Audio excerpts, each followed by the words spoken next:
வெண்பருத்தி நூலெடுத்து வாய் வெடிச்ச பூவெடுத்து நான் அணிஞ்சிட தொடுத்து வச்ச நடினமான மாலை இது.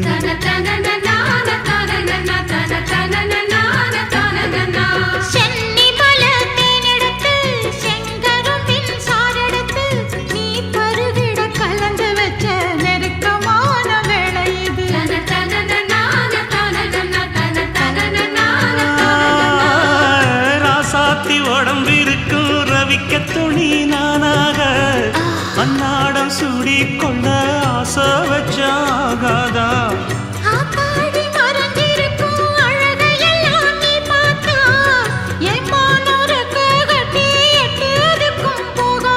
அடிச்சி சக்கரையே எட்டி நீயும் நிக்கிறியே நான் ஏங்கி ஏங்கி பார்க்கிற போறாங்க.